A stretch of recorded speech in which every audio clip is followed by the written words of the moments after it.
ವಾಗರ್ತ ವಿವ ಸಂಪ್ರೋಕ್ತೌ ವಾಗರ್ತ ಪ್ರತಿಪತ್ತಯೇ ಜಗತಾ ಪಿತರೌ ವಂದೇ ಪಾರ್ವತಿ ಪರಮೇಶ್ವರ. ಬಜ್ಪೆಯ ಈ ಶಾರದಾ ಮಂಟಪಕ್ಕೆ ಅಗಾಧವಾದ ಶಕ್ತಿ ಇದೆ. ಇದಕ್ಕೆ ಇತಿಹಾಸ ಸಾಕ್ಷಿ. ಇಲ್ಲಿ ಅರ್ಧ ಗಂಟೆಯಿಂದ ಎಡೆಬಿಡದೆ ಸುರಿತಾ ಇದ್ದಂಥ ಮಳೆಯ ಮಧ್ಯದಲ್ಲಿ ಎಲ್ಲೆಲ್ಲಿಂದಲೂ ಬಂದಂಥ ಸಾವಿರಾರು ಜನ, ಯಾವುದೋ ತಾಯಂದಿರು ಹೆತ್ತಂಥ ಮಕ್ಕಳು ಏಕಕಂಠದಿಂದ ನಾವೆಲ್ಲರೂ ಸೇರಿ ವೇದಿಕೆಯ ಮೇಲೆ ಇರುವಂಥ ಸುಹಾಸ್ ಶೆಟ್ಟಿಯವರ ಹೆತ್ತವರ ನೋವಿಗೆ ಧ್ವನಿಯಾಗುವಂಥ ಪ್ರಯತ್ನವನ್ನು ಮಾಡಿದ್ದೇವೆ. ಹೇಳ್ತಾರೆ ಈ ಮಳೆ ಚಂಡಮಾರುತದಿಂದ ಹುಟ್ಟಿದೆ ಅಂತ ಹೇಳ್ತಾರೆ. ಆದರೆ ಈ ಚಂಡಮಾರುತದಿಂದ ಹುಟ್ಟಿದಂಥ ಮಳೆಗೆ ಬಜ್ಪೆಯ ಮಣ್ಣಿನಿಂದ ಸುಹಾಸ್ ಶೆಟ್ಟಿಯ ರಕ್ತದ ಗುರುತುಗಳನ್ನಷ್ಟೇ ಅಳಿಸಲಿಕ್ಕೆ ಸಾಧ್ಯ. ಬಿಟ್ಟರೆ ನಮ್ಮ ಎದೆಯಲ್ಲಿ ಉರಿದಿರುವಂಥ ಆ ಸೇಡಿನ ಬೆಂಕಿಯನ್ನು ಆರಿಸಲಿಕ್ಕೆ ಸಾಧ್ಯ ಇಲ್ಲ. ಸುಹಾಸ್ ಶೆಟ್ಟಿ ಅವರ ಬಲಿದಾನವನ್ನ ಈ ಸಮಾಜ ನೆನಪಲ್ಲಿಟ್ಟುಕೊಳ್ಳುತ್ತೆ. ಆದರೆ ಇದಕ್ಕೆ ಉತ್ತರವನ್ನು ಎಲ್ಲಿ ಕೊಡಬೇಕು, ಯಾವ ಸಮಯದಲ್ಲಿ ಕೊಡಬೇಕು ಅನ್ನೋದನ್ನು ಮಾತ್ರ ನಾವು ನಿರ್ಣಯ ಮಾಡ್ತೇವೆ. ಆ ಉತ್ತರ ಕೊಡುವಂತ ಜಾಗ ಮತ್ತು ಉತ್ತರ ಕೊಡುವಂತ ರೀತಿ ಅದು ನಿಮ್ಮದೇ ಆಗಿರುತ್ತೆ ಅನ್ನುವಂಥದ್ದನ್ನು ಈ ಸಂದರ್ಭದಲ್ಲಿ ನಾವು ಹೇಳಲಿಕ್ಕೆ ಬಯಸ್ತೇವೆ. ಆದರೆ ಈ ದೇಶ ಸಂವಿಧಾನಬದ್ಧವಾಗಿ ನಡೆಯುವಂಥ ದೇಶ, ಸಂವಿಧಾನಬದ್ಧವಾಗಿ ಈ ದೇಶ ನಡೆಯುತ್ತೆ. ಹಾಗಾಗಿ ಇವತ್ತಿನ ಕಾರ್ಯಕ್ರಮದ ಮುಖ್ಯ ಅಜೆಂಡಾ ಏನು ಅಂತ ಕೇಳಿದ್ರೆ, ಈ ಪ್ರಕರಣವನ್ನು ಎನ್ಐಎಗೆ ವಹಿಸಬೇಕು. ಎನ್ಐಎಗೆ ವಹಿಸಬೇಕು. ಯಾಕಂದ್ರೆ ರಾಷ್ಟ್ರೀಯ ತನಿಖಾ ದಳ ಇದನ್ನು ತನಿಖೆ ಮಾಡಿದ್ರೆ ಈ ಪ್ರಕರಣದ ಹಿಂದಿರುವಂತ ಅನೇಕ ಕಾಣದ ಕೈಗಳನ್ನು ಬೆಳಕಿಗೆ ತರುವಂತ ಪ್ರಯತ್ನ ಆಗಬಹುದು. ಅದು ಬಿಟ್ಟರೆ ಕರ್ನಾಟಕದ ಈ ಪೊಲೀಸರಿಂದ ಇದು ಸಾಧ್ಯ ಇಲ್ಲ. ಯಾಕಂದ್ರೆ ಈ ರಾಜ್ಯದ ಒಬ್ಬ ಗೃಹ ಸಚಿವನ ಟೇಬಲ್ ಅನ್ನು ಬಡಿದು ನಾಳೆಯ ದಿನ ಯಾರಾದರೂ ಕಾಂಗ್ರೆಸ್ಸಿನ ನಾಯಕರು ಸುಹಾಸ್ ಶೆಟ್ಟಿ ಮನೆಗೆ ಹೋದ್ರೆ ನಾವು ಸಾಮೂಹಿಕ ರಾಜೀನಾಮೆ ಕೊಡ್ತೀವಿ ಅನ್ನುವಂತ ಒಂದು ಸಣ್ಣ ಬೆದರಿಕೆಯನ್ನು ಹಾಕಿದ ತಕ್ಷಣಕ್ಕೆ ಇಡೀ ಕಾಂಗ್ರೆಸ್ ಅನ್ನೋದು ಬೆನ್ನು ಮೂಳೆ ಇಲ್ಲದೆ ಆ ಮತಾಂಧರ ಮುಂದೆ ತೆವಳುವಂತ ಕೆಲಸವನ್ನು ಮಾಡುತ್ತೆ. ಒಬ್ಬನೇ ಒಬ್ಬ ಕಾಂಗ್ರೆಸ್ಸಿನ ನಾಯಕ ಇವತ್ತು ಆ ತಾಯಿ ತಂದೆ ಆ ಹೆತ್ತವರ ಕಣ್ಣೀರನ್ನು ಒರೆಸುವಂತ ಕೆಲಸವನ್ನು ಮಾಡಲಿಲ್ಲ. ಈ ದೇಶದಲ್ಲಿ ಬಾಟ್ಲಾ ಹೌಸಿನ ಎನ್ಕೌಂಟರ್ ಆದಾಗ ಇವರ ಸರ್ವೋಚ್ಚ ನ್ಯಾಯಕಿ ಸೋನಿಯಾ ಗಾಂಧಿ ಹೇಳ್ತಾಳೆ, ಭಯೋತ್ಪಾದಕರ ಮೇಲೆ ದಾಳಿ ಆಗಿದೆ. ಅವಳು ಹೇಳ್ತಾಳೆ, ನನಗೆ ರಾತ್ರಿ ಇಡೀ ನಿದ್ರೆ ಬರಲಿಲ್ಲ ಅಂತ ಹೇಳ್ತಾಳೆ. ಈ ದೇಶದ ಪ್ರಧಾನಮಂತ್ರಿಯಾಗಿದ್ದಂತ ಮನಮೋಹನ್ ಸಿಂಗ್ ಯಾಸೀನ್ ಮಲಿಕ್ನಂತ ಉಗ್ರಗಾಮಿಯ ಜೊತೆಗೆ ಕುಳಿತು ಮೀಟಿಂಗ್ ಅನ್ನು ಮಾಡ್ತಾರೆ. ಈ ರಾಜ್ಯದ ಗೃಹ ಸಚಿವ ಪರಮೇಶ್ವರ್ ಯಾರೋ ಒಬ್ಬಳು ಚಿನ್ನದ ಸ್ಮಗ್ಲಿಂಗ್ ಅನ್ನ ಮಾಡಿದಂತ ಗೋಲ್ಡ್ ಸ್ಮಗ್ಲರ್ಗೆ 40 ಲಕ್ಷ ರೂಪಾಯಿ ಪಾವತಿ ಮಾಡಿದಂತ ಆರೋಪವನ್ನು ಎದುರಿಸ್ತಾ ಇದ್ದಾರೆ. ಇಡಿ ಅವರು ರೈಡ್ ಮಾಡಿದ್ದಾರೆ ಮೊನ್ನೆ. ಇವರೆಲ್ಲ ಸೇರಿ ನಮ್ಮ ಒಬ್ಬ ಕಾರ್ಯಕರ್ತನಿಗೆ ರೌಡಿ ಶೀಟರ್ ಅನ್ನುವಂತ ಪಟ್ಟವನ್ನು ಕಟ್ತಾರೆ. ಅರೆ, ಈ ವೇದಿಕೆಯ ಮೂಲಕ ಹೇಳ್ತೀವಿ, ಈ ಸಭೆಯಲ್ಲಿರುವಂತಹ ಬಹುಶಃ 40% ಕಾರ್ಯಕರ್ತರೆಲ್ಲರೂ ಕೂಡ ರೌಡಿ ಶೀಟರ್ಗಳಿದ್ದೀವಿ. ನಾವು ನನ್ನನ್ನ ಸೇರಿದ ಹಾಗೆ ನಾವೆಲ್ಲರೂ ಕೂಡ ರೌಡಿ ಶೀಟರ್ಗಳು. ನಾವು ಯಾರನ್ನು ಡಕಾಯಿತಿ ಮಾಡಲಿಲ್ಲ, ಯಾರನ್ನ ಕತ್ತಿಗೋ ಚಾಕು ಇಟ್ಟು ಯಾರನ್ನು ಲೂಟಿ ಮಾಡಲಿಲ್ಲ, ಯಾರದೋ ಮನೆಯ ಕೊಟ್ಟಿಗೆಗೆ ನುಗ್ಗಿ ಗೋವುಗಳನ್ನು ಅಪಹರಣ ಮಾಡಲಿಲ್ಲ. ಕೇವಲ ಹಿಂದುತ್ವದ ಬಗ್ಗೆ ವಿಚಾರವನ್ನು ಪ್ರಚಾರ ಮಾಡಿದ್ದೇವೆ, ಕಾರ್ಯಕ್ರಮಗಳನ್ನು ಸಂಘಟನೆ ಮಾಡಿದ್ದೇವೆ ಅನ್ನುವಂಥ ಏಕೈಕ ಉದ್ದೇಶದಿಂದ ನಾವೆಲ್ಲ ರೌಡಿ ಶೀಟರ್ಗಳು. ನಾಳೆ ದಿನ ಸತ್ತರೆ ನಮ್ಮ ಹೆಸರ ಮುಂದೆ ಕೂಡ ಇದೆ ಬರೋದು ರೌಡಿ ಶೀಟರ್ ಶ್ರೀಕಾಂತ್ ಶೆಟ್ಟಿ ಹತ್ಯೆ ಅಂತ ಬರುತ್ತೆ. ಬಿಟ್ರೆ ಅದಕ್ಕಿಂತ ಹೆಚ್ಚೇನು ಇವರು ಬರೆಯೋದಿಲ್ಲ. ನಮಗೆ ಈ ಪಟ್ಟವನ್ನು ಕಟ್ಟಿದವರು ಯಾರು? ಈ ಸರ್ಕಾರ, ಈ ಪೊಲೀಸ್ ಇಲಾಖೆ. ಹಾಗಾಗಿ ಈ ಪೊಲೀಸ್ ಇಲಾಖೆಯ ಮೇಲೆ ನಮಗೆ ಯಾವ ನಂಬಿಕೆ ಇಲ್ಲ. ಎನ್ಐಎ ಮೂಲಕ ಇದು ತನಿಖೆ ಆಗಬೇಕು. ಹಿಂದೆ ಸ್ವಾತಂತ್ರ್ಯ ಪೂರ್ವದಲ್ಲಿ ಬಹುಶಃ 1904ರಲ್ಲಿ ಸಾರೇ ಜಹಾಂ ಸೆ ಅಚ್ಚಾ ಅನ್ನುವಂತ ಒಂದು ಪದ್ಯವನ್ನು ಬರೆದಿದ್ರು ಅಲ್ಲಮ್ಮ ಇಕ್ಬಾಲ್. ಆ ಪದ್ಯದಲ್ಲಿ ಹೇಳ್ತಾರೆ, यूनान रूस मिस्र सब मिट गए लेकिन मिटती नहीं अस्ति हमारी कुछ बात है इसमें ಅಂತ ಹೇಳ್ತಾರೆ. ಅವನು ಹೇಳ್ತಾನೆ ಎಲ್ಲವೂ ನಾಶ ಆಯಿತು, ಆದರೆ ಹಿಂದೂ ಸಂಸ್ಕೃತಿ ಅನ್ನೋದು ನಾಶ ಆಗ್ತಾ ಇಲ್ಲ. ಸಾವಿರ ಸಾವಿರ ವರ್ಷದಿಂದ ಇವರು ಹೋರಾಡ್ತಾ ಇದ್ದಾರೆ, ಇವತ್ತಿಗೂ ಕೂಡ ಬದುಕಿಕೊಂಡಿದ್ದಾರೆ ಇವರು ಅಂತ ಹೇಳ್ತಾರೆ. ರಷ್ಯಾ, ರೂಸ್ ನಾಶ ಆಗುತ್ತೆ, ಮಿಸ್ರ್ ನಾಶ ಆಗುತ್ತೆ, ಈಜಿಪ್ಟ್ ನಾಶ ಆಗುತ್ತೆ, ಯುನಾನ್, ಪರ್ಷಿಯಾ ಎಲ್ಲ ನಾಗರಿಕತೆಗಳು ನಾಶ ಆದವು. ಆದರೆ ಈ 1000 ವರ್ಷದ ಸಂಘರ್ಷ ಅದು ಇವತ್ತಿಗೂ ನಡೀತಾ ಇದೆ, ಇವತ್ತಿಗೂ ನಡೀತಾ ಇದೆ ಸಂಘರ್ಷ. ನಾನು ಮೊನ್ನೆ ಹೀಗೆ ಮಾತನಾಡ್ತಾ ಇರಬೇಕಿದ್ರೆ ಹೇಳಿದೆ, ಕರಾವಳಿ ಭಾಗದಲ್ಲಿ ಅದರಲ್ಲೂ ಕೂಡ ಕೇರಳದಲ್ಲಿ ಯಾವ ರೀತಿಯಲ್ಲಿ ಭಯೋತ್ಪಾದಕ ಶಕ್ತಿಗಳು ಆಳವಾಗಿ ಬೇರು ಬಿಟ್ಟಿದ್ದಾರೆ ಅನ್ನುವುದಕ್ಕೆ ಒಂದು ದೊಡ್ಡ ಉದಾಹರಣೆ ಇವತ್ತು ಸುಹಾಸ್ ಶೆಟ್ಟಿಯವರ ಹತ್ಯೆ. ಇದನ್ನು ಮಾಡಿರುವಂಥದ್ದು ಯಾವುದೋ ಮುಸಲ್ಮಾನ ಸಮುದಾಯ ಅಂತ ನಾನು ಹೇಳೋದಿಲ್ಲ, ಇದು ಭಯೋತ್ಪಾದಕ ಶಕ್ತಿಗಳು ಮಾಡಿರುವಂತ, PFI ನ ಉಗ್ರಗಾಮಿಗಳು ಮಾಡಿರುವಂತ ಒಂದು ವ್ಯಾಪಕವಾಗಿ ಜನ ಬೆಂಬಲವನ್ನು ಪಡ್ಕೊಂಡು ಮಾಡಿರುವಂತ ಹತ್ಯೆ ಇದು. ಇದು ಯಾವುದೋ ಒಂದು ಕೊಲೆಗೆ ರಿವೆಂಜ್ ಆಗಿ ಇನ್ಯಾವುದೋ ಘಟನೆಯಿಂದ ನಡೆದಿರೋದಲ್ಲ, ವ್ಯವಸ್ಥಿತವಾಗಿ ತಿಂಗಳಾನುಗಟ್ಟಲೆ ಅದನ್ನು ಪ್ಲಾನ್ ಮಾಡಿ ಅದಕ್ಕಾಗಿ ಫಂಡ್ ಅನ್ನು ತರಿಸಿಕೊಂಡು ವ್ಯಕ್ತಿಗಳನ್ನು ನೇಮಕ ಮಾಡಿ ಇಷ್ಟು ವ್ಯವಸ್ಥಿತವಾಗಿ ಕೋಟ್ಯಾಂತರ ರೂಪಾಯಿ ವ್ಯಯ ಮಾಡಿ ಇದನ್ನು ಮಾಡಿದ್ದಾರೆ. ಹಾಗಾಗಿ ಇದೊಂದು ಭಯೋತ್ಪಾದನಾ ಚಟುವಟಿಕೆ, ಇದೊಂದು ಆರ್ಗನೈಸ್ಡ್ ಕ್ರೈಮ್.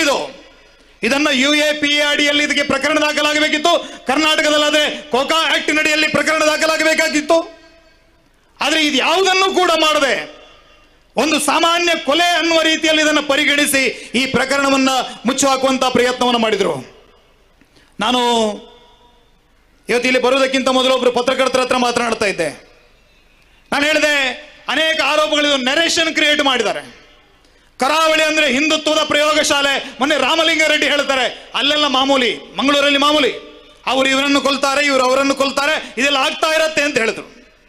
ನಾನು ಹೇಳಿದೆ, 40 ವರ್ಷದ ನಿಮ್ಮ ಅನುಭವದಲ್ಲಿ ನೀವು ಹೇಳಬೇಕು, ಕರಾವಳಿಯಲ್ಲಿ ಈ ರೀತಿಯ ವಾತಾವರಣ, ಈ ರೀತಿಯ ಒಂದು ಸಂದಿಗ್ಧವಾದ ವಾತಾವರಣ, ಈ ರೀತಿಯ ಕೋಮ ದ್ವೇಷದ ವಾತಾವರಣ ಹುಟ್ಟಿದ್ದು ಯಾವಾಗ ಅಂತ ಅವರಲ್ಲಿ ಕೇಳಿದಾಗ ಅವ್ರು ಹೇಳ್ತಾರೆ, ಯಾವಾಗ ಇಲ್ಲಿಯ ಯುವಕರು ಕೊಲ್ಲಿ ದೇಶಗಳಿಗೆ ವಲಸೆ ಹೋಗ್ತಾರೆ, ಅಲ್ಲಿ ಉದ್ಯೋಗವನ್ನು ಮಾಡ್ತಾರೆ, ಆ ಸಂದರ್ಭದಲ್ಲಿ ಬೇರೆ ಬೇರೆ ದೇಶದ ಮುಸಲ್ಮಾನರ ಪರಿಚಯ ಆಗತ್ತೆ, ಒಂದು ಪಾನ್ ಇಸ್ಲಾಮಿಕ್ ಮೆಂಟಾಲಿಟಿಯಲ್ಲಿ ಬೆಳೆಯುತ್ತೆ. ಆ ನಂತರ ಅಲ್ಲಿಂದ ಬಂದಂತಹ ಪೆಟ್ರೋ ಡಾಲರ್ಗಳು, ಅಲ್ಲಿಂದ ಬಂದಂತ ವಹಾಬಿ ಚಿಂತನೆಗಳು, ಸಲಫಿ ಚಿಂತನೆಗಳು, ಇದೆಲ್ಲವೂ ಕೂಡ ಕರಾವಳಿಯ ಆ ಮುಸಲ್ಮಾನ ಯುವಕರನ್ನ ಕಟ್ಟರವಾದದ ಕಡೆಗೆ ಕೊಂಡು ಹೋಯಿತು. ಅದರ ಪರಿಣಾಮವಾಗಿ ಮೊದಲು 68ರಲ್ಲಿ ಕುದ್ರೋಳಿ ಭಾಗದಲ್ಲಿ ಗಲಭೆ ಆರಂಭ ಆಗುತ್ತೆ. 10 ವರ್ಷ ಬಿಟ್ಟು 78ರಲ್ಲಿ ಇಂದಿರಾ ಗಾಂಧಿ ಅವರನ್ನ ಬಂಧನ ಮಾಡಿದಂತಹ ಸಂದರ್ಭದಲ್ಲಿ ಬಂದರ್ನಲ್ಲಿ ಗಲಾಟೆ ಆರಂಭ ಆಗುತ್ತೆ, ಸುರತ್ಕಲ್ನಲ್ಲಿ ಗಲಾಟೆ, ಎಲ್ಲ ಕಡೆಗಳಲ್ಲಿ ವ್ಯವಸ್ಥಿತವಾಗಿ ಈ ರೀತಿಯ ಕೋಮು ಗಲಭೆಗಳನ್ನು ಮಾಡುವ ಮೂಲಕ ಹಿಂದೂ ಸಮಾಜವನ್ನ ಕೆಣಕುವಂತಹ ಕೆಲಸವನ್ನ ಮಾಡಿದ್ರು. ಇದರ ಪರಿಣಾಮವಾಗಿ ಇಲ್ಲಿ ರಾಷ್ಟ್ರೀಯ ಸ್ವಯಂ ಸೇವಕ ಸಂಘಕ್ಕೆ ಒಂದು ವ್ಯಾಪಕವಾದಂತಹ ಜನಬೆಂಬಲ ಸಿಕ್ಕಿತು. ಸಮಾಜ ತಮ್ಮ ರಕ್ಷಣೆಗಾಗಿ ಹಿಂದೂ ಸಂಘಟನೆಗಳನ್ನು ಕಟ್ಟಿ ಬೆಳೆಸಿದ್ರು. ನಾವು ಯಾರೊಬ್ಬ ವಿರುದ್ಧ ದಾಳಿ ಮಾಡಬೇಕು ಅಂತ ಹಿಂದೂ ಸಂಘಟನೆಗಳನ್ನ ಕಟ್ಟಿದ್ದಲ್ಲ, ಹಿಂದೂ ಸಂಘಟನೆಗಳು ಹುಟ್ಟಿದ್ದು ಈ ಸಮಾಜದ ಸಂರಕ್ಷಣೆಗಾಗಿ. ಆ ರೀತಿಯ ಹಿಂದೂ ಸಂಘಟನೆಗಳ ನೇತೃತ್ವದಲ್ಲಿ ಅನೇಕ ಹೋರಾಟಗಳು ಈ ಭಾಗದಲ್ಲಿ ನಡೆಯಿತು. ನಾವೀಗ ಶಾರದಾ ಮಂಟಪದಲ್ಲಿ ನಿಂತಿದ್ದೇವೆ. ಸುಖಾನಂದ ಶೆಟ್ಟಿ ಅವರ ಸಂದರ್ಭದಲ್ಲಿ ಇದೇ ರೀತಿ ಮಳೆ ಸುರಿತಾ ಇದೆ, ಮೆರವಣಿಗೆ ಇನ್ನೇನು ಹೊರಡಬೇಕು. ಅಷ್ಟರಲ್ಲಿ ಪೊಲೀಸ್ ಇಲಾಖೆ ಬಂದು ಹೇಳುತ್ತೆ, ಯಾವುದೇ ಕಾರಣಕ್ಕೂ ಕೂಡ ಮೆರವಣಿಗೆಯನ್ನು ನೀವು ಹೊರಡಿಸಬಾರದು, ಮೆರವಣಿಗೆಯನ್ನು ತಡೆಯುವಂತ ಪ್ರಯತ್ನ ಆಗಿದೆ. ಮತಾಂಧ ಶಕ್ತಿಗಳು ಸೇರಿದ್ದಾರೆ, ಪೆಟ್ರೋಲ್ ಬಾಂಬ್ಗಳನ್ನು ಮಾಡಿದ್ದಾರೆ, ಕೈಯಲ್ಲಿ ಹತಾರಗಳಿವೆ, ಮೆರವಣಿಗೆ ಮೇಲೆ ದಾಳಿ ಆಗತ್ತೆ. ಶಾರದಾ ಉತ್ಸವದ ಮೆರವಣಿಗೆಗೆ ಭದ್ರತೆ ಕೊಡುವಂತ ಬದಲಿಗೆ ನಮ್ಮನ್ನು ಹೆದರಿಸುವಂತಹ ಕೆಲಸವನ್ನು ಅವರು ಮಾಡಿದರು. ಆದರೆ ಈ ಸಮಾಜ ಹೆದರಿ ಕುಳಿತುಕೊಳ್ಳುವಂತ ಸಮಾಜ ಅಲ್ಲ. ಆವತ್ತು ಯಾವ ಮತಾಂಧ ಶಕ್ತಿಗಳು ನಮಗೆ ಚಾಲೆಂಜ್ ಅನ್ನು ಹಾಕಿದ್ರು, ಸವಾಲನ್ನು ಹಾಕಿದ್ರು, ಆ ಸವಾಲನ್ನು ಸ್ವೀಕರಿಸಿ ಪೊಲೀಸರಿಗಿಂತ ಹೆಚ್ಚು ಭದ್ರತೆಯ ವ್ಯವಸ್ಥೆಯನ್ನು ಮಾಡಿಕೊಂಡು ಆ ಶಾರದಾ ಮೆರವಣಿಗೆಯನ್ನು ಮುನ್ನಡೆಸುವಂತಹ ಕೆಲಸವನ್ನ ಇದೇ ವೇದಿಕೆಯ ಮೂಲಕ ಆವತ್ತಿನ ನಮ್ಮ ಹಿರಿಯರು ಮಾಡಿದರು. ಹಾಗಾಗಿ ಆವತ್ತಿನಿಂದ ಇದು ಶಾರದಾ ಮಂಟಪ ಮಾತ್ರ ಅಲ್ಲ, ಇದಕ್ಕೆ ಇನ್ನೊಂದು ಹೆಸರಿದೆ, ಏನೋ ಶಕ್ತಿ ಮಂಟಪ. ಇದು ನಾವು ಕುಳಿತಿರುವಂತದ್ದು, ಇದು ಶಕ್ತಿ ಮಂಟಪದಲ್ಲಿ ಕುಳಿತಿದ್ದೀವಿ. ನಾವು ಶಕ್ತಿಯ ಉಪಾಸನೆ ಮಾಡುವಂತ ಸಮಾಜದವರು. ಆವತ್ತು ಮಳೆಯ ನೀರಿಗೆ ಶಾರದಾ ಮಾತೆಯ ಮೂರ್ತಿ ನೆನೀತಾ ಇರಬೇಕಿದ್ರೆ ಒಂದು 5-6 ಜನ ಮಹಿಳೆಯರು ಸೇರಿ ಇಲ್ಲಿ ಬೆಳಗ್ಗಿನವರೆಗೆ ಭಜನೆಯನ್ನು ಮಾಡಿ ಆ ಮೂರ್ತಿಯನ್ನು ಕಾಯುವಂತ ಕೆಲಸವನ್ನು ಮಾಡಿದ್ರು. ಯಾವ ಮತಾಂಧ ಶಕ್ತಿಗಳಿಗೂ ಕೂಡ ನಮ್ಮ ಸಮಾಜ ಇವತ್ತಿನವರೆಗೆ ಹೆದರಿಲ್ಲ. ಹಾಗಾಗಿ ನಾವು ಇವತ್ತಿಗೆ ಹೇಳಿದೀವಿ, ಆವತ್ತು ಸುಖಾನಂದರಾಯ್ತು, ಪೊಳಲಿ ಅನಂತು, ಕ್ಯಾಂಡಲ್ ಸಂತೋಷ್, ಪ್ರಶಾಂತ್ ಪೂಜಾರಿ, ದೀಪಕ್, ಶರತ್ ಮಡಿವಾಳ, ನರಸಿಂಹರು, ರಾಜು ಮುಗವೀರ, ನಿಮ್ಮ ಸಮಾಜದಲ್ಲಿ ಎಷ್ಟು ರಕ್ತದಾಹ ಇದೆ ಅದನ್ನು ತೀರಿಸಿ ಒಂದು ತೊಟ್ಟಾದರೂ ಹೆಚ್ಚು ರಕ್ತ ಈ ಹಿಂದೂ ಸಮಾಜದಲ್ಲಿ ಉಳಿಯುತ್ತೆ. ಅಷ್ಟು ಸಾಮರ್ಥ್ಯವನ್ನು ಪರಮಾತ್ಮ ನಮಗೆ ಕೊಟ್ಟಿದ್ದಾನೆ. ನಿಮ್ಮ ರಕ್ತದಾಹವನ್ನು ತೀರಿಸಿ ಒಂದು ತೊಟ್ಟಾದ್ರೂ ಹೆಚ್ಚು ಉಳಿಯುವಷ್ಟು ರಕ್ತ ಈ ಹಿಂದೂ ಸಮಾಜದಲ್ಲಿದೆ. ಆದ್ರೆ ಯೋಚನೆ ಮಾಡಿ, ಬಿದ್ದಲ್ಲಿ 10 ಆಗ್ತೀವಿ, ಸತ್ತಲ್ಲಿ 1000 ಆಗ್ತೀವಿ. ಆದ್ರೆ ಈ ಎಲ್ಲ ಅವಮಾನಗಳಿಗೆ, ಈ ಎಲ್ಲ ಕೊಲೆಗಳಿಗೆ, ಕಗ್ಗೊಲೆಗಳಿಗೆ ಉತ್ತರವನ್ನು ಕಂಡುಕೊಳ್ಳುವಂತ ಕೆಲಸವನ್ನ ಈ ಹಿಂದೂ ಸಮಾಜ ಮಾಡಿಯೇ ಮಾಡುತ್ತೆ. ಯಾಕಂದ್ರೆ ಈ ಸಮಾಜ ಛತ್ರಪತಿ ಶಿವಾಜಿ ಮಹಾರಾಜರ ಆದರ್ಶದಲ್ಲಿ ನಡೆದಂತ ಹಿಂದೂ ಸಮಾಜ. ಛತ್ರಪತಿ ಶಿವಾಜಿ ಮಹಾರಾಜರ ಆದರ್ಶದಲ್ಲಿ ನಡೆದಂತ ಹಿಂದೂ ಸಮಾಜ. ಯಾವಾಗ ಇಡೀ ಸಮಾಜದಲ್ಲಿ ಅನ್ಯಾಯ, ಅಪಮಾನಗಳು, ಆ ದಾರುಣವಾದ ದಿನಗಳು, ಮಹಿಳೆಯರನ್ನು ಎತ್ತಾಕೊಂಡು ಹೋಗ್ತಾ ಇದ್ದಾರೆ, ಗೋವುಗಳಿಗೆ ರಕ್ಷಣೆ ಇಲ್ಲ, ಮಠ ಮಂದಿರಗಳು ಧ್ವಂಸ ಆಗ್ತಾ ಇದೆ. ಆ ಸಂದರ್ಭದಲ್ಲಿ ಮಹಾರಾಷ್ಟ್ರದ ಸಹ್ಯಾದ್ರಿ ಕೊಂಕಣ ಸೀಮೆಯ ತಾಯಿಯಂದ್ರು ತಾಯಿ ತುಳಜಾ ಭವಾನಿಯಲ್ಲಿ ಪ್ರಾರ್ಥನೆಯನ್ನು ಮಾಡ್ತಾರೆ. ಮಾತರ್ಮೆ ಮಧುಕೈಟಭೋಗ್ರ ಮಹಿಷ ಪ್ರಾಣಾಪಹಾರೋದ್ಯಮೆ ಹೇಲ ನಿರ್ಜಿತ ಧೂಮ್ರಲೋಚನವದೆ ಹೇ ಚಂಡ ಮುಂಡಾರ್ದಿನಿ ನಿಶೇಷೀಕೃತ ರಕ್ತ ಬೀಜದನುಜೆ ನಿತ್ಯ ನಿಶುಂಭಾಭಯೇ ಶುಂಭ ಧ್ವಂಸಿನಿ ಸಂಹಾರಾಶು ದುರಿತಂ ದುರ್ಗೆ ನಮಸ್ತೆ ಅಂಬಿಗೆ. ಈ ಎಲ್ಲ ರಾಕ್ಷಸರನ್ನ ವಧೆ ಮಾಡಿದಂತ ಹೇ ತಾಯಿ, ಹೇ ಚಂಡಿ ಚಾಮುಂಡಿ, ನಮಗಾಗಿ ಒಬ್ಬ ಮಹಾಪುರುಷನನ್ನ ಅನುಗ್ರಹಿಸು ಅಂತ ಕೇಳಿದಾಗ ಆ ಸಹ್ಯಾದ್ರಿಯ ಶಿಖರ ಸೂರ್ಯದಲ್ಲಿ ಹಿಂದೂ ಧರ್ಮ ಪ್ರತಿಷ್ಠಾಯೈ ಸಿದ್ಧ ಖಡ್ಗ ಸದಾವಯ ಮುಂದೆ ಹೇಳಿ ಕತ್ತಿಯನ್ನ ಹಿಡಿದು ಧರ್ಮದ ರಕ್ಷಣೆಗೆ ನಿಂತಂತ ಛತ್ರಪತಿ ಶಿವಾಜಿ ಮಹಾರಾಜರ ವಂಶ ಇದು.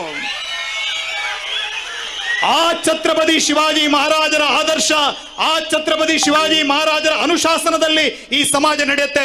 ದುರ್ಬಲರ ಮೇಲೆ ನಾವು ಕೈ ಎತ್ತಲ್ಲ, ದುರ್ಬಲರ ಮೇಲೆ ನಾವು ಕೈ ಎತ್ತೋದಿಲ್ಲ.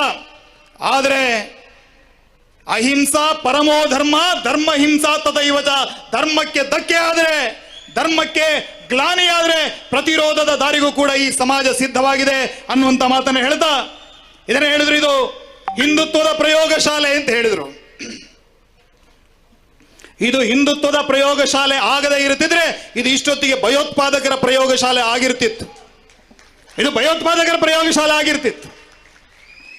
ಜಯಂತ್ ಶೆಟ್ಟಿ ಅವರು ಪೊಲೀಸ್ ಅಧಿಕಾರಿಗಳಾಗಿದ್ದಾಗ ಮುಂಬೈಯ ಯಾರೋ ಪೊಲೀಸ್ ATS ನ ಅಧಿಕಾರಿ ಇರ್ಬೇಕು, ಕರೆಯನ್ನು ಮಾಡಿದ್ರಂತೆ, ನಾವು ಮಂಗಳೂರಿಗೆ ಬಂದಿದ್ದೇವೆ, ಮುಂಬೈಯಲ್ಲಿ ಒಬ್ಬ ಟೆರರಿಸ್ಟ್ ಅನ್ನ ಅರೆಸ್ಟ್ ಮಾಡಿದ್ದೀವಿ, ಅವನು ಬಾಂಬ್ ಮಾಡುವಂತ ಒಂದಷ್ಟು ವಿಧಾನವನ್ನ ನಿಮ್ಮ ಮಂಗಳೂರಿನಲ್ಲಿ ಕಲಿತುಕೊಂಡು ಬಂದಿದ್ದಾನೆ ಅಂತ ಹೇಳ್ತಾ ಇದ್ದಾನೆ, ಅದಕ್ಕಾಗಿ ಆ ಮನೆಯನ್ನ ಹುಡುಕ್ತಾ ಇದ್ದೀವಿ ಅಂತ ಜಯಂತ್ ಶೆಟ್ಟಿ ಹೇಳಿದ್ರಂತೆ. ಜಯಂತ್ ಶೆಟ್ಟಿ ಹೇಳಿದ್ರಂತೆ, ಈ ಹೊತ್ತಿನಲ್ಲಿ ನೀವು ಹೋಗಬೇಡಿ, ಹೋದ್ರೆ ನೀವು ಹೊರಗೆ ಬರೋದಿಲ್ಲ, ಆ ರೀತಿಯ ವ್ಯವಸ್ಥೆ ನಮ್ಮಲ್ಲಿ ಕೆಲವು ಏರಿಯಾಗಳಲ್ಲಿದೆ, ಒಂದು ಕೆಲಸ ಮಾಡೋಣ, ರಾತ್ರಿ ನಾನು ನಿಮ್ಮ ಜೊತೆ ಬರ್ತೀನಿ ಅಂತ ಹೇಳಿದ್ರು. ರಾತ್ರಿ ಹೊತ್ತಿನಲ್ಲಿ ಉಳ್ಳಾಲದಲ್ಲಿ, ಇದೇ ಉಳ್ಳಾಲದಲ್ಲಿ ರಾತ್ರಿ 4:30-5 ಗಂಟೆ ಹೊತ್ತಿಗೆ ಬೆಳಗಿನ ಜಾವದಲ್ಲಿ ರೈಡ್ ಮಾಡ್ತಾರೆ. ಒಂದು ಬಾಂಬ್ ಲ್ಯಾಬ್ ಅನ್ನ ಪತ್ತೆ ಹಚ್ತಾರೆ. ಅದಾದ ಬಳಿಕ ಮುಕ್ಕಚ್ಚೇರಿ, ಅದಾದ ಬಳಿಕ ಚೆಂಬುಗುಡ್ಡೆ, ಅದಾದ ಬಳಿಕ ಸುಭಾಸ್ ನಗರ, ವಾಮಂಜೂರು, ಅತ್ತಾವರ, 5-6 ಕಡೆಗಳಲ್ಲಿ ಇಂಡಿಯನ್ ಮುಜಾಹಿದ್ನವರು ಬಾಂಬ್ ಮಾಡುವಂತ ಫ್ಯಾಕ್ಟರಿಗಳನ್ನ, ಬಾಂಬ್ ಮಾಡುವಂತ ಒಂದಷ್ಟು ವ್ಯವಸ್ಥೆಯನ್ನ ಈ ಮಂಗಳೂರಲ್ಲಿ ಮಾಡಿಕೊಂಡಿದ್ರು. 2 ದಿನ ಮೊದಲಾಗಿ ಬರ್ತಾ ಇದ್ರೆ ಯಾಸಿನ್ ಭಟ್ಕಳ್, ರಿಯಾಜ್ ಭಟ್ಕಳ್ ಎಲ್ಲರೂ ಕೂಡ ನಮ್ಮ ಮಂಗಳೂರಲ್ಲಿ ಅರೆಸ್ಟ್ ಆಗ್ತಾ ಇದ್ರು. ಆ ರೀತಿಯ ವಾತಾವರಣ ಇಲ್ಲಿತ್ತು. ಇವತ್ತು ಯಾರೊಬ್ಬ ಭಯೋತ್ಪಾದಕರ ಮುಖವಾಣಿ ಇದೆ, ಒಂದು ಕನ್ನಡದ ಪತ್ರಿಕೆ, ಅವನ ಫ್ಯಾಮಿಲಿಯ ಒಬ್ಳು ಹೆಣ್ಣು ಮಗಳು ಎಲ್ಲೋ ISIS ಟೆರರಿಸ್ಟ್ ಆಗಿದ್ದಾಳೆ ಅಂತ ಇತ್ತೀಚೆಗೆ ಬಹಳ ಒಂದು ಸುದ್ದಿ ಆಯ್ತು. ದೀಪ್ತಿ ಮಾರ್ಲಾ ಅಂತ ಆಕೆ ಹೆಸರು, ಈಗ ಮರಿಯಂ ಆಗಿದ್ದಾಳೆ. ಲವ್ ಜಿಹಾದ್ ಯಾವ ರೀತಿ ನಡೆಯುತ್ತೆ ಅನ್ನೋದಕ್ಕೆ ಈ ಉದಾಹರಣೆಯನ್ನು ಕೊಡ್ತಾ ಇದ್ದೀನಿ. ಅವಳ ಹೆಸರು ದೀಪ್ತಿ ಮಾರ್ಲಾ, ಈಗ ಮರಿಯಂ, ಭಯೋತ್ಪಾದಕಿ. ಪಂಜಿ ಮೊಗೇರ್ನಲ್ಲಿ ಆಯೇಷಾ, ಮೂಲದ ಹೆಸರೇನೋ ಆಶಾ, ಆಶಾಳಿಂದ ಆಯೇಷಾ, ಅಲ್ಲಿಂದ ಹುಂಕಾರ್ ಬಾಂಬ್ ಬ್ಲಾಸ್ಟ್ಗೆ ಅವಳಿಂದ 32 ಅಕೌಂಟು, ಬಿಡಿ ಸುತ್ತುವಂತ ಹೆಣ್ಣು ಮಗಳ ಹೆಸರಲ್ಲಿ 32 ಅಕೌಂಟು, ಎಲ್ಲ ಕಡೆಗೆ ಟೆರರ್ ಫಂಡ್ಗಳನ್ನು ಮಾಡೋದು. ಈ ರೀತಿಯಾಗಿ ಇಡೀ ಕರಾವಳಿ ಭಾಗದಲ್ಲಿ ಭಯೋತ್ಪಾದನೆ ನೆಟ್ವರ್ಕ್ ಅನ್ನು ಮಾಡುವ ಮೂಲಕ ಆ ಭಯೋತ್ಪಾದಕರಿಗೆ ಧಕ್ಕೆ ಆಗತಕ್ಕಂತ ಹಿಂದೂ ಸಂಘಟನೆಯ ಮುಖಂಡರನ್ನ ಹತ್ಯೆ ಮಾಡುವುದಕ್ಕಾಗಿ ವಿದೇಶದಿಂದ ಹವಾಲದ ಹಣವನ್ನು ತರಿಸಿ, ಕೇರಳ ಮಲಬಾರ್ ಭಾಗದಿಂದ ಅದಕ್ಕಾಗಿ ಹಂತಕರನ್ನು ತರಿಸಿ ಈ ಭಾಗದಲ್ಲಿ ಎಷ್ಟೆಷ್ಟು ಹೆಣಗಳನ್ನು ಉರುಳಿಸಿದ್ರು ಅವರು. ಆದರೆ ಹೆಮ್ಮೆ ಇದೆ, ಇವತ್ತಿಗೂ ನನ್ನ ಅನೇಕ ಕಾರ್ಯಕರ್ತರು ಈ ಭಾಗದಲ್ಲಿದ್ದಾರೆ.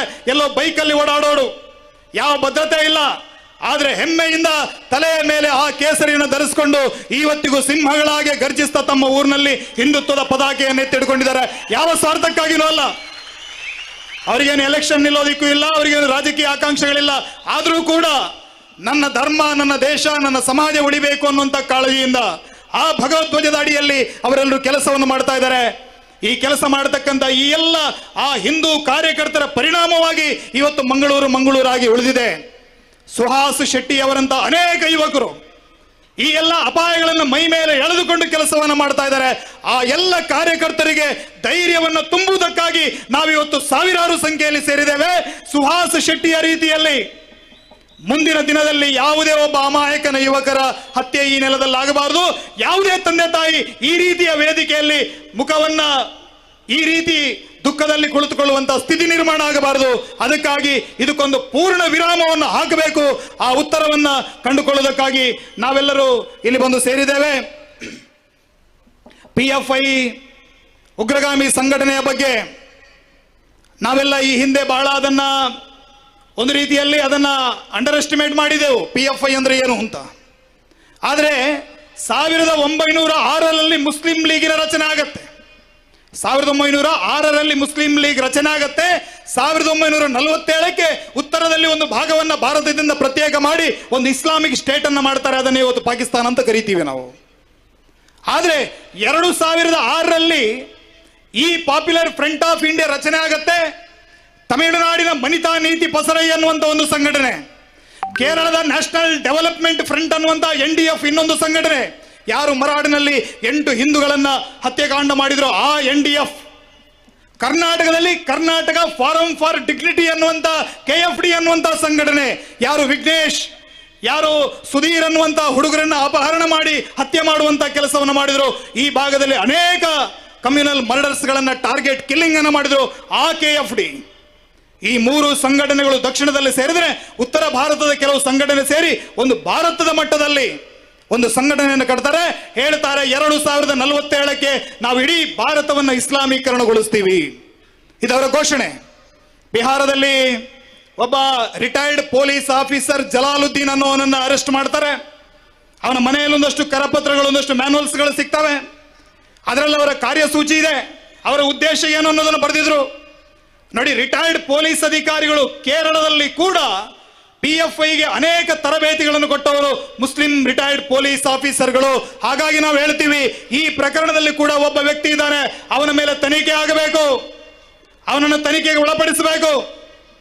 ಈ ರೀತಿಯಾಗಿ ಇಡೀ ಕೇರಳ ಭಾಗದಲ್ಲಿ ಕಾರ್ಯಾಚರಣೆಯನ್ನು ಮಾಡ್ತಾ ಇದ್ದಂತ ಪಾಪ್ಯುಲರ್ ಫ್ರಂಟ್ ಆಫ್ ಇಂಡಿಯಾ ನಮ್ಮ ಕರಾವಳಿ ಭಾಗಕ್ಕೆ ಲಗ್ಗೆ ಇಟ್ಟಿದ್ದು. ನಮ್ಮ ಅನೇಕ ಯುವಕರು ಅದನ್ನು ಎದುರಿಸಿದಂತಹ ಸಂದರ್ಭದಲ್ಲಿ ಅವರನ್ನ ಹತ್ಯೆ ಮಾಡುವಂತ ಕೆಲಸವನ್ನು ಮಾಡಿದರು. ಇವತ್ತು ಕೂಡ ಆ ಪಾಪ್ಯುಲರ್ ಫ್ರಂಟ್ ಆಫ್ ಇಂಡಿಯಾದ ಬೋರ್ಡ್ ಅನ್ನು ಮಾತ್ರ ನಾವು ಕಳಿಸಿದ್ದೀವಿ ಬಿಟ್ರೆ ಅದರ ಕಾರ್ಯಚಟುವಟಿಕೆಗಳು ಅದೇ ರೀತಿಯಲ್ಲಿ ನಡೀತಾ ಇದೆ. ಆ ಕಾರ್ಯಚಟುವಟಿಕೆಗಳನ್ನು ಮಟ್ಟ ಹಾಕಬೇಕು ಅಂತಾದ್ರೆ ಈ ಪ್ರಕರಣವನ್ನು NIAಗೆ ಕೊಡಬೇಕು. ಮೊನ್ನೆ ನಾನು ಹೀಗೆ ಮಾತನಾಡ್ತಾ ಇರುವಾಗ ಹೇಳಿದ್ರು, ಏನು ಈ ಒಂದು ಘಟನೆ ನಡೆಯುವಂತ ಮೊದಲು ಅದು ಶಾಂತಿಗುಡ್ಡ ಇರಬಹುದು ಅಥವಾ ಕಿನ್ನಿ ಪದವು, ಈ ಭಾಗದ ಅನೇಕ ಯುವಕರಿಗೆ ಮೊದಲೇ ವಿಚಾರ ಗೊತ್ತಿದೆ. ಇದು ಈ ರೀತಿಯ ಒಂದು ಘಟನೆ ನಡೆಯುತ್ತೆ ಅನ್ನೋದು ಮೊದಲೇ ಗೊತ್ತಿದೆ. ಸಾಮಾಜಿಕ ಜಾಲತಾಣದಲ್ಲಿ ಮೇಲಿಂದ ಮೇಲೆ ಮೆಸೇಜ್ಗಳನ್ನು ಹಾಕ್ತಾ ಇದ್ರು ಇನ್ಸ್ಟಾಗ್ರಾಮ್ನಲ್ಲಿ. ಆದರೆ ಸುಹಾಸ್ ಶೆಟ್ಟಿಯ ಗಾಡಿಯನ್ನು ಅಡ್ಡ ಹಾಕಿ ವಾರಕ್ಕೆ 3 ಬಾರಿ ಠಾಣೆಗೆ ಕರೆದು ಅವನ ಗಾಡಿಯನ್ನ ಚೆಕಪ್ ಮಾಡ್ತಾ ಇದ್ದಂತ, ಆ ಗಾಡಿಯಲ್ಲಿದ್ದಂತ ಆತ್ಮರಕ್ಷಣೆಗಾಗಿ ಇಟ್ಟಿದ್ದಂತ ಶಸ್ತ್ರಾಸ್ತ್ರಗಳನ್ನ ವಶಪಡಿಸಿಕೊಳ್ಳತಾ ಇದ್ದಂತ ಪೊಲೀಸರು ಈ ಪಾಪಿಗಳನ್ನ ಯಾಕೆ ಅವರನ್ನ ಚೆಕ್ ಮಾಡಲಿಲ್ಲ, ಅವರನ್ನ ಯಾಕೆ ತನಿಖೆಗೆ ಒಳಪಡಿಸಲಿಲ್ಲ, ಇದನ್ನ ನಾವು ಕೇಳಬೇಕಲ್ವಾ? ಇವರು ಇಷ್ಟೊಂದು ರಾಜಾರೋಷವಾಗಿ ವಾಹನಗಳಲ್ಲಿ ಆಯುಧಗಳನ್ನು ತೆಗೆದುಕೊಂಡು ಬರ್ತಾರೆ, ಚೇಸ್ ಮಾಡ್ತಾರೆ, ಸಿನಿಮೀಯ ಶೈಲಿಯಲ್ಲಿ ಒಂದು ವಾಹನವನ್ನು ಅಡ್ಡಗಟ್ಟಿ ಬಹಿರಂಗವಾಗಿ ಒಬ್ಬನನ್ನ ಹತ್ಯೆ ಮಾಡ್ತಾರೆ. ಕೋಟೆ ಕಟ್ಟಿಕೊಂಡು ಜನ ಅವರಿಗೆ ಪ್ರೊಟೆಕ್ಷನ್ ಅನ್ನು ಕೊಡ್ತಾರೆ. ಏನ್ ನಡೀತಾ ಇದೆ ಕರಾವಳಿಯಲ್ಲಿ? ಈ ಘಟನೆ ಇಡೀ ಹಿಂದೂ ಸಮಾಜಕ್ಕೆ ಇದೊಂದು ಎಚ್ಚರಿಕೆ, ಕರಗಂಟೆ ಆಗಿದೆ. ಇದನ್ನ ಬಹಳ ಗಂಭೀರವಾಗಿ ನಾವೆಲ್ಲರೂ ಕೂಡ ಪರಿಗಣಿಸಬೇಕು ಅನ್ನುವಂಥ ಮಾತನ್ನು ಹೇಳ್ತಾ, ಇಷ್ಟೊಂದು ದೊಡ್ಡ ಪ್ರಮಾಣದಲ್ಲಿ ನಾವು ಇವತ್ತು ಬಂದು ಸೇರಿದ್ದೇವೆ. ನಾವೊಂದು ಸಂಕಲ್ಪವನ್ನು ಸ್ವೀಕಾರ ಮಾಡಬೇಕು.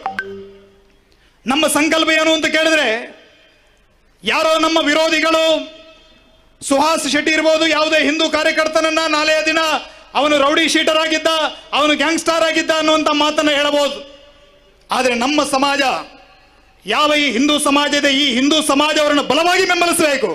ಯಾಕಂತ ಕೇಳಿದ್ರೆ ನಮ್ಮ ಮನೆಯ ಮಕ್ಕಳು ಮಾಡುವುದಕ್ಕೆ ಸಾಧ್ಯ ಇಲ್ಲದಂತ ಆ ಗೋರಕ್ಷಣೆಯ ಕೆಲಸವನ್ನ, ಆ ಮಾತೆಯಂದಿರ ರಕ್ಷಣೆಯ ಕೆಲಸವನ್ನ, ನಮ್ಮ ಧರ್ಮದ ಆ ಧಾರ್ಮಿಕ ಶ್ರದ್ಧಾ ಬಿಂದುಗಳ ರಕ್ಷಣೆಯನ್ನ ಯಾವ ಯುವಕರು ಮಾಡ್ತಾ ಇದ್ದಾರೆ, ಕನಿಷ್ಠ ಆ ಯುವಕರಿಗೆ ಬೆಂಬಲವಾಗಿ ಆದರೂ ಕೂಡ ನಿಲ್ಲುವಂತ ಕೆಲಸವನ್ನು ಮಾಡಬೇಕು. ಬೆಂಬಲವಾಗಿ ನಿಲ್ಲೋದಕ್ಕೆ ನಿಮಗೆ ಸಾಧ್ಯ ಇಲ್ಲದಿದ್ರೆ ಏನೂ ತೊಂದರೆ ಇಲ್ಲ, ಅವರನ್ನ ಬೈಯುವಂತ, ಅವರನ್ನ ಹೀಗೆಳೆಯುವಂತ, ಅಪಮಾನಿಸುವಂತ ಕೆಲಸವನ್ನ ನಮ್ಮ ಸಮಾಜ ಮಾಡಬಾರದು ಅನ್ನೋ ಮಾತನ್ನ ಹೇಳ್ತಾ ಕೊನೆಯದಾಗಿ ಒಂದು ಮಾತನ್ನ ಹೇಳ್ತೀನಿ. ಸತ್ತು ಮಲಗುತ್ತ ನೆತ್ತರಿತ್ತರು ಎನಿತು ಸಾಸಿರ ಯೋಧರು, ನಮ್ಮ ನೆಲದಲ್ಲಿ ಹೆಮ್ಮೆ ಛಲದಲ್ಲಿ ಮಾತೆ ಗರ್ಪಿತರಾದರು. ಅತ್ತ ಹೆಣ್ಣಿನ ಕಣ್ಣ ನೀರಿದೆ, ಹೆತ್ತ ಒಡಲದು ಚೀರಿದೆ, ಸುರಿದ ನೆತ್ತರ ಸೇಡಿಗುತ್ತರ ನೀಡಿರೆನ್ನುತ್ತ ನರಳಿದೆ, ಸುರಿದ ನೆತ್ತರ ಸೇಡಿಗುತ್ತರ ನೀಡಿರೆನ್ನುತ್ತ ನರಳಿದೆ ಅಂತ ಹೇಳ್ತಾ ಈ ಪ್ರಕರಣವನ್ನ NIAಗೆ ವಹಿಸುವವರೆಗೆ ನಮ್ಮ ಸಮಾಜ ಒಂದು ಸಂಘಟಿತವಾಗಿ ಇದರ ವಿರುದ್ಧ ಹೋರಾಟವನ್ನು ಮಾಡೋಣ. ಆ ಹೋರಾಟದ ಮೂಲಕ ಈ ಪ್ರಕರಣದ ಹಿಂದಿರುವಂತ ಒಬ್ಬೊಬ್ಬ ಆರೋಪಿಯನ್ನು ಕೂಡ ಬಂಧಿಸಿ ಅವನನ್ನ ಆ ಕಲ್ಲಿನ ಕುಣಿಕೆಗೆ ತಲುಪಿಸುವವರೆಗೆ ನಮ್ಮ ಸಮಾಜ ವಿರಮಿಸಬಾರದು. ಈ ಹತ್ಯಾಕಾಂಡ ಏನಿದೆ ಇದು ಕರಾವಳಿಯ ಕಟ್ಟ ಕಡೆಯ ಕಗ್ಗೊಲೆ ಆಗಬೇಕು ಅನ್ನುವಂತ ಮಾತನ್ನು ಹೇಳ್ತಾ ನನ್ನ ಮಾತನ್ನು ಮುಗಿಸ್ತಾ ಇದ್ದೇನೆ. ಬೋಲೋ ಭಾರತ್ ಮಾತಾ ಕಿ, ಬೋಲೋ ಭಾರತ್ ಮಾತಾ ಕಿ, ಛತ್ರಪತಿ ಶಿವಾಜಿ ಮಹಾರಾಜ್ ಕಿ, ಛತ್ರಪತಿ ಶಿವಾಜಿ ಮಹಾರಾಜ್ ಕಿ, ಬೋಲೋ ನಮಃ ಪಾರ್ವತಿ ಪದಯೇ ಹರ ಹರ ಹರ ಹರ. ನಿಖರ ಸುದ್ದಿ, ಸದಭಿರುಚಿಯ ಕಾರ್ಯಕ್ರಮ. ನೀವು ನೋಡ್ತಾ ಇದ್ದೀರಾ ಕಹಳೆ ನ್ಯೂಸ್, ಸಮಾಜದ ಜಾಗೃತಿಗಾಗಿ ವಸ್ತುನಿಷ್ಠ ವರದಿ.